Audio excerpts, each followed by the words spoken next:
Hello everyone, civil सेवा मार्गदर्शन में आप सभी का स्वागत है। जी हाँ, लक्ष्य विपाट घटना संग्रह जो हमारा करंट अफेयर सीरीज है 71वीं बीपीएससी के लिए, उसमें आपका फिर से स्वागत है। और आज हम लोग 33वें लेक्चर के साथ 33rd लेक्चर के साथ जुड़ रहे हैं, जिसमें हम लोग मार्च महीने का सेकेंड लेक्चर जो लेकर आ रहे हैं। तो मार्च का ये सेकेंड पार्ट है हमारा।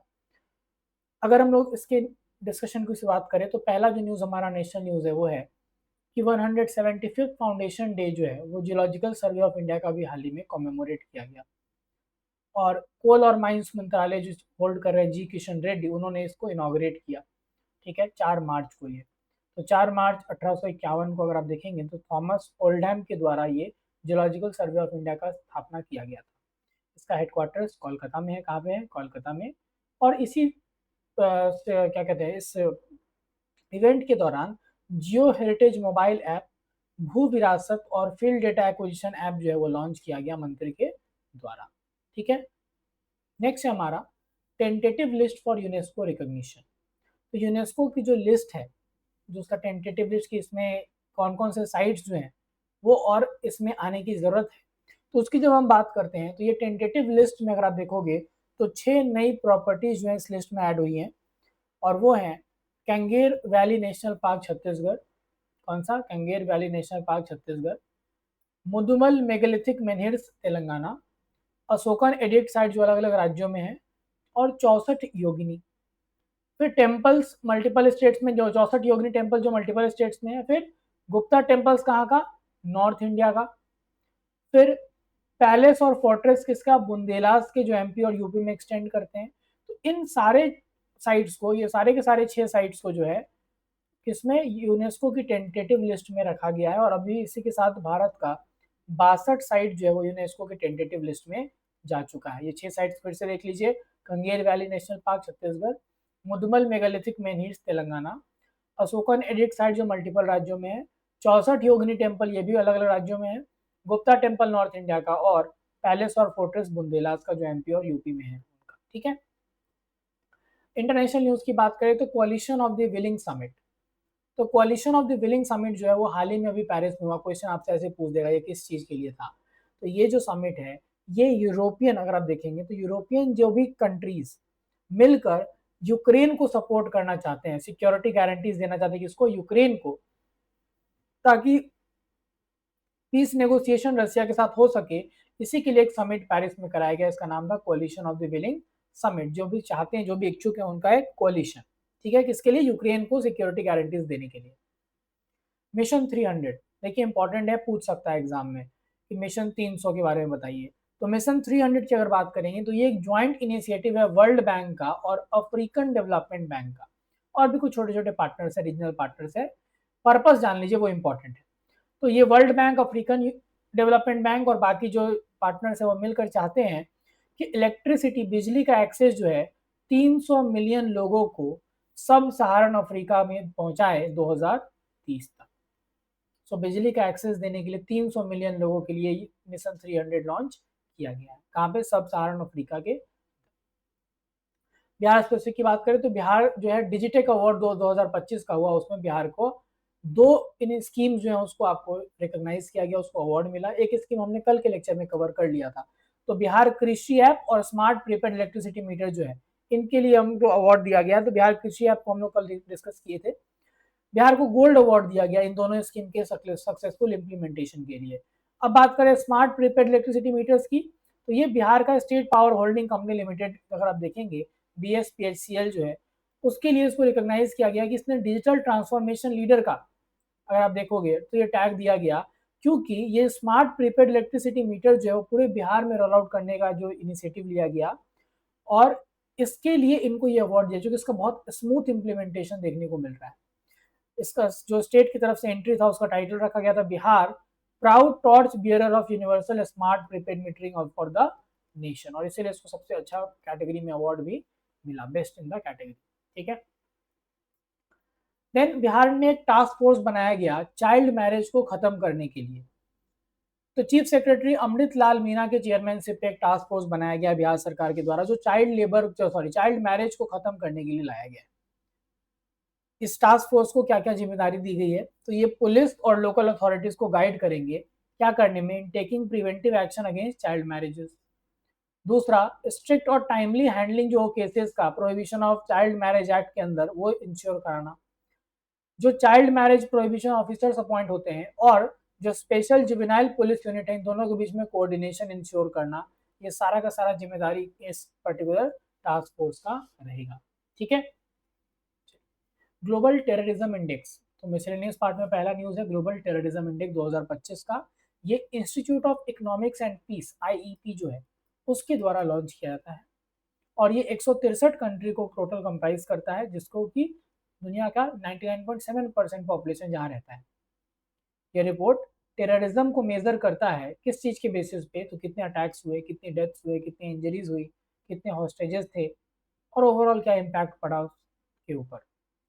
जो दुनिया में कंट्रीज जो अभी टेररिज्म से अफेक्टेड हैं वो 58 से बढ़कर 66 हो गया और पिछले 10 साल में जो ये ट्रेंड डिक्लाइन पे था ये उसको चेंज करते हुए बढ़ता हुआ दिखा, तो इसलिए भी ये इंपॉर्टेंट हो सकता है इंडेक्स। इस्लामिक स्टेट जो डेडलीस्ट टेररिस्ट ऑर्गेनाइजेशन आइडेंटिफाई किया गया इस रिपोर्ट के अंदर। ठीक है। देन सहकार टैक्सी, तो यूनियन होम मिनिस्टर और जो यूनियन कोऑपरेशन मिनिस्टर भी होल्ड करते हैं अमित शाह, उन्होंने अनाउंस किया है सहकार टैक्सी का। सहकार टैक्सी देखिए क्या है, ये cooperative based ride hailing platform है, जैसे हमारा रैपिडो है ना, ठीक है, जैसे हमारा आपको ओला का सर्विस है, इस तरह का सरकार के द्वारा अगर आप देखेंगे कोऑपरेटिव बेस्ड, सरकार इसको मॉनिटर करेगी और cooperative based ride hailing platform होगा जो ड्राइवर्स को एम्पावर करेगा कि वो अपनी पूरी पैसे जो है खुद ही रिटेन कर पाए। अभी कुछ कमीशन इनको देना पड़ता है जो अलग अलग जो भी जिनके लिए ये राइड प्रोवाइड करा रहे हैं उनको कमीशन देना होता है, तो ये उसके बाद सारा पैसा खुद कमा सके इसके लिए सरकार टैक्सी जैसा इनिशिएटिव जो है वो अनाउंस हुआ है। देन नवरत्न स्टेटस की बात करें तो हाल ही में गवर्नमेंट ऑफ इंडिया ने आईआरसीटीसी को 25वां ये बना और इंडियन रेलवे फाइनेंस कॉर्पोरेशन जो 26वां बना, नवरत्न बनाया गया है, नवरत्न स्टेटस इनको मिला है। ये 25वें और 26वें सेंट्रल पब्लिक सेक्टर अंडरटेकिंग हो गए जिनको नवरत्न स्टेटस मिला है। आपको बता दें जितने भी पब्लिक सेक्टर अंडरटेकिंग्स हैं उनको ये कैटेगराइजेशन में उनके on the basis of their performance, on the basis of their turnover, ये सब के बेसिस पे इनको कैटेगराइज करते हैं महारत्न, मिनी रत्न और नवरत्न। हमने अभी नवरत्न की बात की, ये 25वें और 26वें बन गए हैं, क्राइटेरिया उसका यहाँ पे आपको दिया हुआ है। ठीक है, ये महारत्न का क्राइटेरिया है। तो नवरत्न की क्राइटेरिया अगर आप देखोगे तो ये मिनी रत्ना 1 और शेड्यूल ए स्टेटस होना चाहिए, 60+ पॉइंट इन 6 परफॉर्मेंस पैरामीटर्स पे होना चाहिए, जो net profit of worth to net worth है, फिर man power, cost to production है, ये सब पॉइंट्स हैं। इन पॉइंट्स में आपको टोटल 60 से ज्यादा पॉइंट्स होने की जरूरत होगी, तब जाकर आप क्या बन सकते हैं, नवरत्न बनेंगे। यहाँ महारत्न का कैटेगरी आपको दिया हुआ है, महारत्न बनने के लिए आपके पास नवरत्न स्टेटस होना जरूरी है, तो ये आपको कैटेगराइजेशन है, इसको आप देख सकते हैं। लास्ट न्यूज है प्रोजेक्ट वाटर वॉर। तो प्रोजेक्ट वाटर वॉर जो मेटा के द्वारा स्टार्ट किया गया है, एक इंटरनेट सब सी केबल प्रोजेक्ट है, इंटरनेट सब सी केबल प्रोजेक्ट है जिसका नाम है प्रोजेक्ट वाटर वॉर, और ये 50,000 किलोमीटर जो है टोटल लेंथ में क्रॉस करेगा और कनेक्टिविटी जो है वो बढ़ाएगा US, India, Brazil, south Africa और बाकी लोकेशंस में। ये लॉन्गेस्ट सब सी केबल प्रोजेक्ट दुनिया का जो है वो बन जाएगा। प्रोजेक्ट वाटर वॉर कौन लॉन्च किया है, मेटा। ठीक है, आइए वन लाइनर्स देखते हैं। तो नेशनल डिफेंस डे जो 3 मार्च को ऑब्जर्व किया जाता है, ये जितने भी सैक्रिफाइसेस और ब्रेवरी है आर्म फोर्सेस को उसके ऑनर में सेलिब्रेट होता है। फिर international डिसआर्मामेंट and non proliferation awareness day, ये 5 मार्च को सेलिब्रेट होता है हर साल। यूएस ने एक गोल्डन डोम बनाने का प्रपोजल रखा है, जिसको golden dome missile defence system जो वो बनाने का प्रपोजल किसने रखा है, यूएस ने। आयरन डोम इसराइल का है, golden dome missile defence system US ने प्रपोज किया है। 14वां एडिशन जो हमारा बायलेटरल नेवल एक्साइज है इंडिया और रशिया का, इंदिरा 2025, वो चेन्नई में 28 मार्च से 2 अप्रैल को कराया गया। इंडियन आर्मी ने सक्सेसफुली डेवलप कर दिया और वैलिडेट किया है पहला person view kamikaze role drone equip with an anti tank munition. ठीक है, तो ध्यान रखना नाम आपको याद रखना है, kamikaze role drone equipped with an anti tank munition. ये पहला पर्सन व्यू वाला जो है वो first person view kamikaze role drone को लॉन्च इंडियन आर्मी ने कर दिया।